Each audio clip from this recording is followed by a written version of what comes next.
Hello everyone, welcome to Chanakya IAS Academy, Patna. Here I am again with another episode of Places in News, and today we are covering few international topics. And the topics I will be covering includes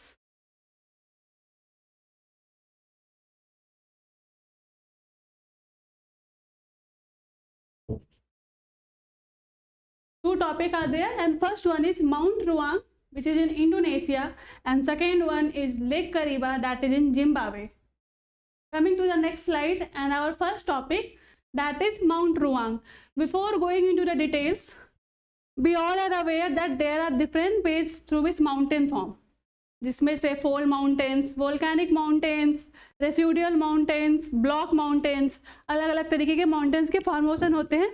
and आज जो topic हम लोग discuss करने वाले हैं जो कि mount रुआंग है, वो एक एग्जाम्पल है वोल्केनिक माउंटेन्स के जो इंडोनेशिया में प्रेजेंट है. अब ये न्यूज़ में क्यों है, इस पर अगर हम बात करें तो इसके जो माउंट रुआंग इंडोनेशिया में है, इसमें जो पिछले लास्ट वीक में बहुत सारे इरप्शन हुए हैं, ठीक है. और जो इरप्शन इतने हाई थे कि जो एटमॉस्फेयर का सेकेंड लेयर है विच इज स्ट्रेटोस्फेयर, ये उस वहाँ तक इसके जो वोल्केनिक गैसेस थे वो पहुँच गए. जब वोल्केनिक इरप्शन होते हैं तो उसमें वोल्केनिक गैसेस, वोल्केनिक एश, प्रोक्लास्टिक मिनरल्स बाहर निकलते हैं, बट उसमें से जो गैस था उसका जो लेंथ हाइट था वो स्ट्रेटोस्फेयर तक पहुंच गया था.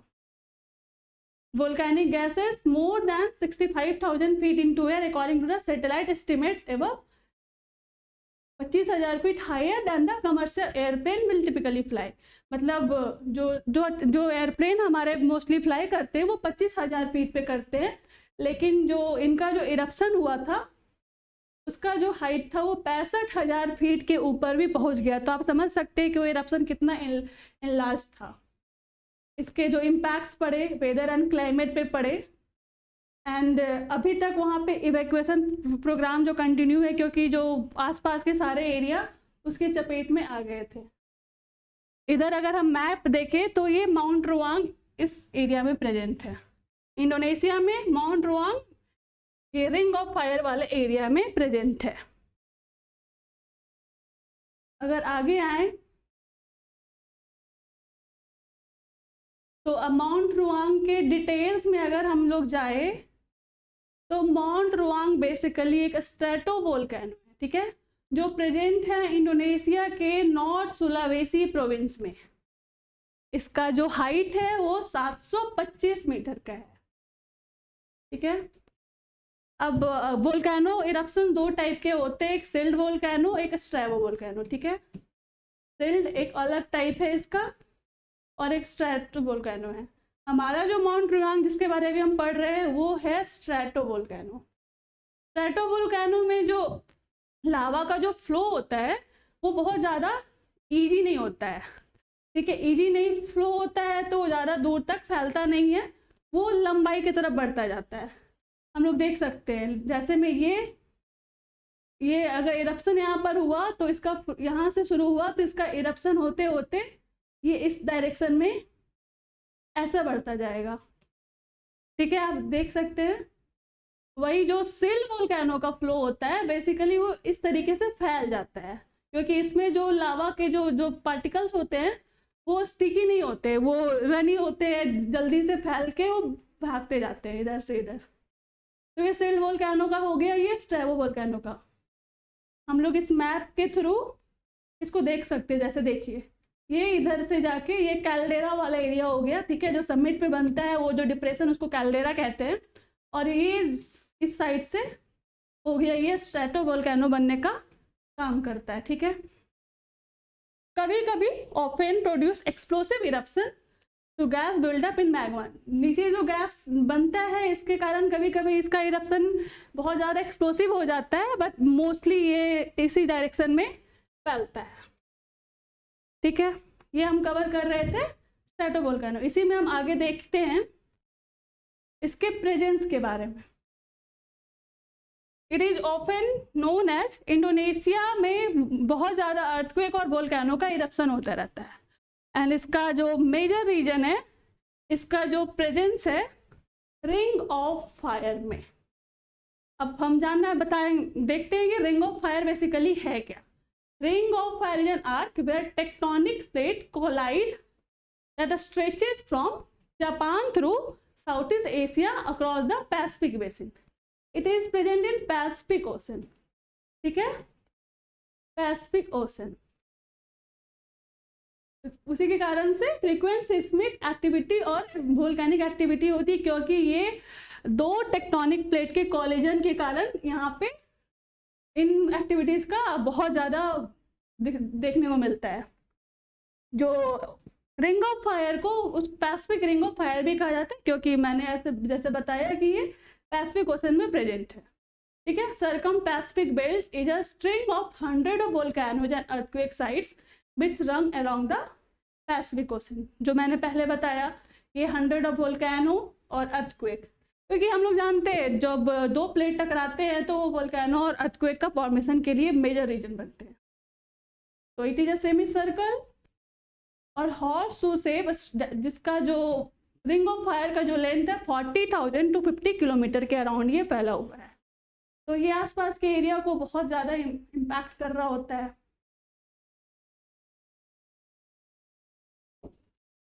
हाँ, तो जो रिंग ऑफ फायर के हम बात कर रहे थे, और मैंने जैसे मेंशन करा है कि यहाँ पे टेक्टोनिक प्लेट्स का मीटिंग पॉइंट है बहुत सारे। दो मेजर टेक्टोनिक प्लेट जो मिलते हैं वो यूरेशियन और नॉर्थ अमेरिकन प्लेट मिलते हैं, ठीक है। बट इसके अलावा बहुत सारे माइनर प्लेट भी मिलते हैं, जैसे Juan de Fuca, Cocos, Caribbean, Nazca, Antarctic, Indian, Australian, Philippines और smaller plate which all circle the Pacific plate.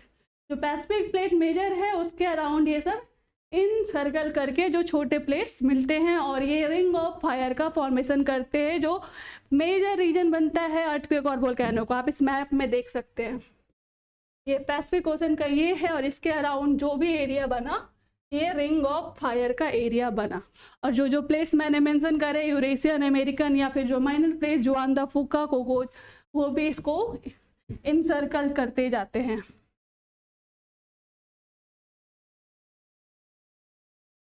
Next I will be covering about Lake Kariba, जो कि बेसिकली प्रेजेंट है जिम्बाब्वे और Zambia river basin में, ठीक है। अब ये न्यूज में क्यों है? ये न्यूज में इसीलिए है क्योंकि एक वेदर फेनोमेना है अल नीनो, उसका इम्पैक्ट इस रीजन पे दिख रहा है, ठीक है। और अल नीनो के कारण इस लेक करीबा में ड्राउट आ गया है। अगर हम, ये पिक्चर है वहाँ के लेक करीबा का।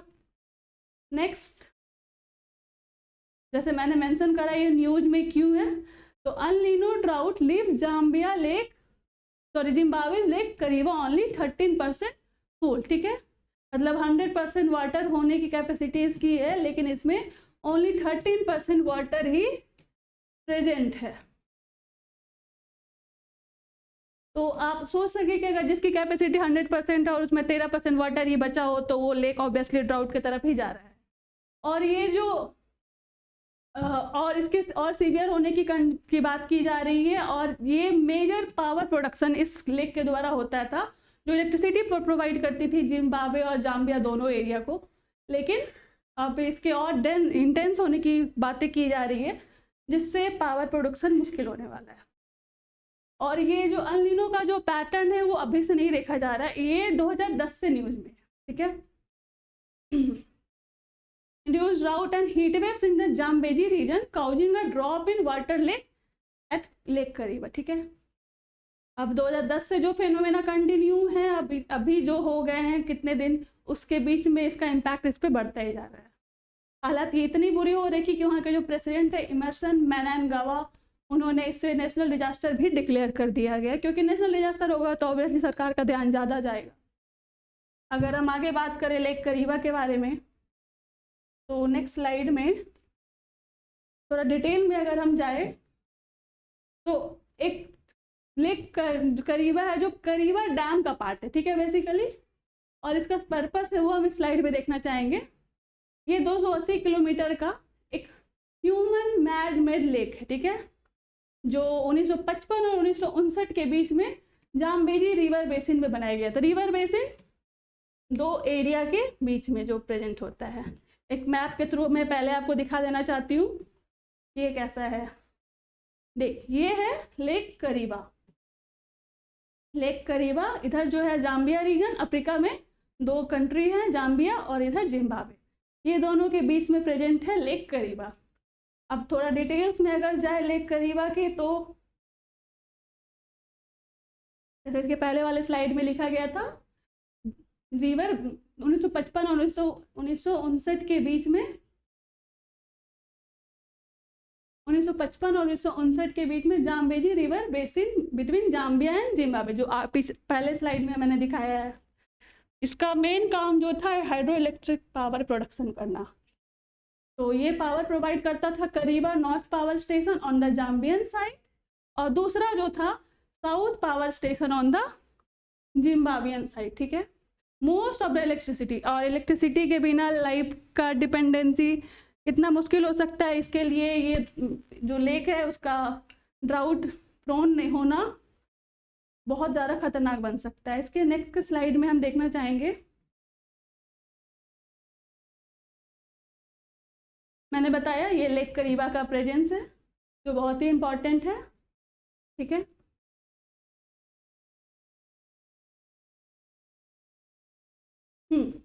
और जो इसके पीछे का जो रीजन है क्यों लेक करीबा सूख रहा है, इसके लिए मैंने वर्ड मेंशन करा था अल्नीनो। अब बात होती है अल्नीनो क्या है। अल्नीनो बेसिकली एक वेदर फेनोमेना है जो पैसिफिक ओशन में ही होता है, और जिसका जो इम्पैक्ट होता है कि वो जहाँ भी अल्नीनो के ईयर्स नोटिस किए जाते हैं वहाँ रेनफॉल की कमी हो जाती है। मतलब ये पार्ट है एक इंसो साइकिल का, जिसमें अल्नीना और लानीना दो कॉन्सेप्ट हो जाते हैं। अगर किसी कंट्री में अल्नीनो होता है तो उस एरिया में पानी की कमी हो जाती है, लाइक रेनफॉल कम हो जाते हैं। तो वही इस स्लाइड में लिखा गया है, climate pattern that describe unusual warming of surface water in the eastern tropical Pacific Ocean। ये भी पैसिफिक ओशन, आज के टॉपिक्स दोनों टॉपिक में पैसिफिक ओशन इज इम्पॉर्टेंट। ठीक है, El Nino was first recognised by Peruvian fisherman of the coast of the Peru as the appearance of unusually warm water. ठीक है, ये स्पेनिश वर्ड है जिसका नाम होता है लिटिल बॉय। तो वही अल्नीनो के कारण लेक करीबा लगातार सूखता जा रहा है, और जिससे जो वहाँ के पावर प्रोडक्शन को बहुत इम्पैक्ट पड़ रहा है। तो आज के लिए इतना ही, थैंक यू, मिलते हैं नेक्स्ट टॉपिक में।